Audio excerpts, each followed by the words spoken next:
जय माता दी। आज हम बताने जा रहे हैं दुर्गा सप्तशती का 7वां अध्याय चंड और मुंड का वध। सर्वमंगल मंगले शिवे सर्वार्थ साधिके शरण्ये त्र्यंबके गौरी नारायणी नमोस्तुते। जय माता दी।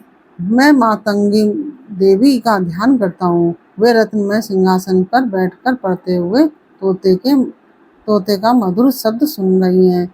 उनके शरीर का वर्ण श्याम है। वे अपना एक पैर कमल पर रखे हुए हैं और मस्तक पर अर्धचंद्र धारण करती हैं तथा कहार पुष्पों की माला धारण किए वीणा बजाती हैं। उनके अंग में कसी हुई चोली शोभा पा रही है। वे लाल रंग की साड़ी पहने हाथ में शंख में पात लिए हुए हैं। उनके बदन पर मधु का हल्का हल्का प्रभाव जान पड़ता है और ललाट में बेंदी शोभा दे रही है।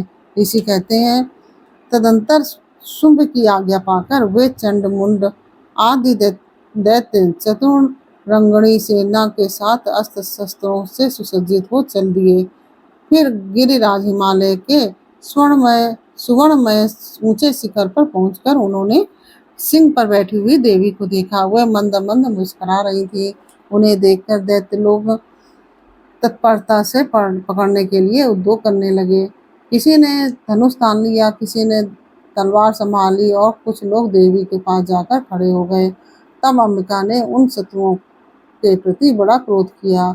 उस समय क्रोध के कारण उनका मुख काला पड़ गया, ललाट में भौहें टेढ़ी हो गई और वहां से तुरंत विकराल मुखी काली प्रकट हुई, जो तलवार और पास लिए हुए थी।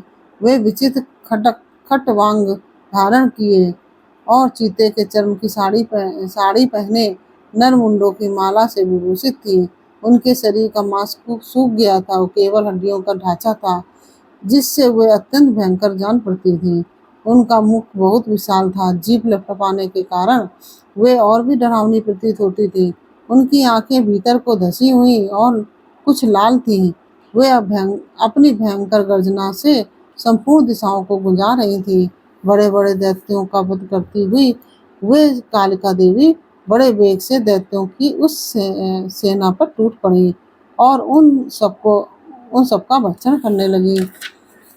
वे पार्श्व लक्षकों, अंकुशधारी महावतों, योद्धाओं और घंटा सहित कितने ही हाथियों को एक ही हाथ से पकड़कर मुंह में डाल लेती थीं। इसी प्रकार घोड़े, रथ और सारथी के साथ रथी सैनिकों को मुंह में डालकर वे उन्हें बड़े भयानक रूप से चबा डालती थीं। किसी के बाल पकड़ लेती, किसी का गला दबा देती, किसी को पैरों से कुचल डालती और किसी को छाती के धक्के से गिराकर मार डालती थीं।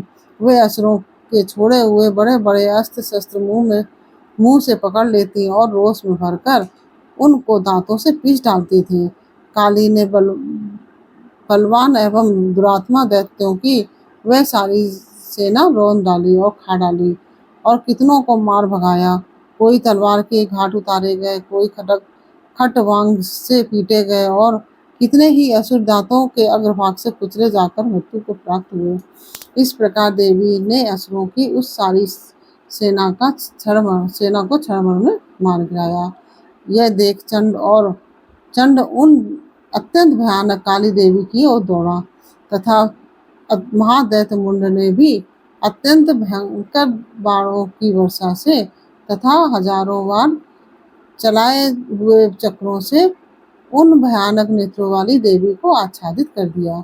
वे अनेकों चक्र देवी के मुख में समाते हुए ऐसे जान पड़े मानो सूर्य के बहुतेरे मंडल बादलों के उदर में प्रवेश कर रहे हों। तब भयंकर गर्जना करने वाली काली ने अत्यंत रोष में भरकर विकट अट्टहास किया। उस समय उनके विकराल वदन के भीतर कठिनता से देखे जा सकने वाले दांतों की प्रभा से वे अत्यंत उज्जवल दिखाई देती थी।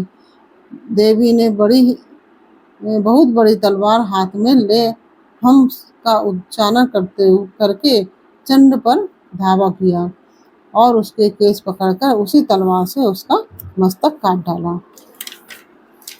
चंड को मारा गया देखकर मुंड भी देवी की ओर दौड़ा।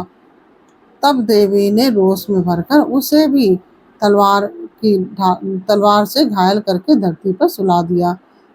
महापराक्रमी चंड और मुंड को मारा गया देख मरने से बची हुई बाकी सेना भय से व्याकुल हो चारों ओर भाग गई। तदंतर काली ने चंड और मुंड का मस्तक हाथ में ले चंडिका के पास जाकर प्रचंड प्रचंड अट्टहास करते हुए कहा, देवी, मैंने चंड और मुंड नामक इन दो महापशुओं को तुम्हें भेंट किया है।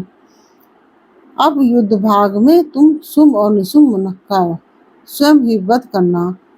ऋषि कहते हैं, वहां लाए हुए उन चंड मुंड नामक महादैत्यों को देखकर कल्याणमयी चंडी ने काली से मधुर वाणी में कहा, देवी, तुम चंड और मुंड को लेकर मेरे पास आई हो, इसलिए संसार में चामुंडा के नाम से तुम्हारी ख्याति होगी। इस प्रकार से मार्कंडेय पुराण में सावर्णिक मनवंतर की कथा के अंतर्गत देवी महात्म्य में चंड मुंड वध नामक 7वां अध्याय पूर्ण हुआ। और यह अध्याय आपको समझ में आया या नहीं आया, यह हमें कमेंट बॉक्स में अवश्य बताइए। और अच्छा लगा हो, समझ में आया हो तो वीडियो को लाइक शेयर अवश्य कीजिए। फिर मिलते हैं आपसे 8वें अध्याय में अगले वीडियो में। फिर तब तक के लिए जय माता दी।